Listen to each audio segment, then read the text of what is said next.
Hey, I'm Teacher-Gamer, and I'm here to talk to you about this game, Durian, by Oink Games. I really love this game. One of the issues with the game is that it can be even more gamified. It can be even more role-played, so to speak. So if we can create a situation where when players get into it, especially when they learn the rules, they can get more into character and they can have more fun with it. The game rules of Durian, which are great, they come in many different languages and they're pretty easy to understand. But again, one of the things that we're trying to do is gamify this in terms of role play. How do we role play Durian? As we've talked about in some of the other videos, a key thing is to give players characters and get them into their characters by giving them either voices, things that they do, maybe some kind of emotion with their hand, and also maybe the passions that they do outside of, or they can talk about what their characters do outside of their actual work, which is of course working at this shop. So in Durian, all of the players or characters are working inside of a fruit stand, and there are gorillas who run the fruit stand, and all the rest of us who could be whatever we are, penguins, otters, flamingos, ladybugs, whatever we are, we have to make sure that every single time it is our turn, basically let's say a stork shows up and inside of their gullet they have two different fruits, right? So you would show the whole group that, okay, there's a grape and a strawberry. Some people call these blueberries, whatever it is, okay?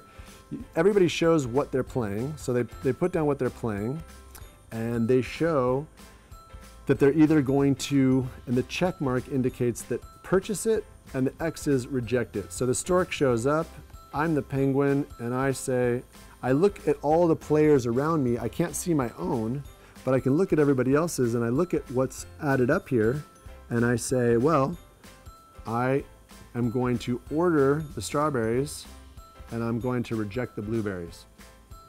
So another key factor in the Durian game is the gorilla cards. If the gorilla cards exist within the group of orders, they mean a certain thing. When they get picked, as play goes, they mean another thing.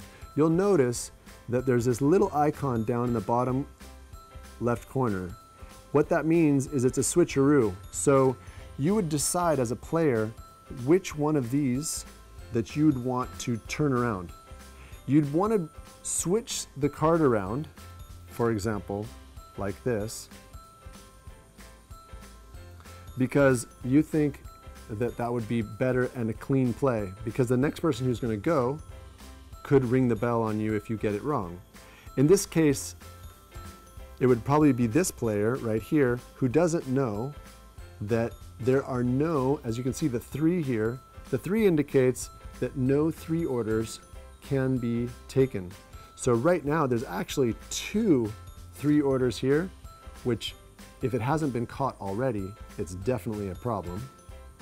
But the minute any player comes and knows that this 3 card exists within the rest of the players, they're gonna ring the bell. This person is definitely gonna ring the bell on this person because 3s have been bought. However, our friend Mitch here, who doesn't like the 3 orders, definitely is gonna call them out and come around, and that's when we're gonna get the, oh no, oh no, oh no, oh yes. Oh no! Oh no! Oh no! Yeah. So at that point, that's when everybody would expose the cards, like so, and everybody would count up what the orders, in this case, you don't even need to count them up. We just know that Mitch says no to 3, and that person would get called out. And once that person gets called out, especially, it depends whatever round it is, but that's when they're given a demerit, or a kiss on the forehead, or whatever it is that you play that is. Again, kids said a lot of different things that this could be, but basically it's some kind of a mark on your forehead. Maybe you can stick it there. All right, that's one to share with the kids. Thanks, guys. I'm not losing, I'm having fun. So if you have fun, you don't lose. Okay.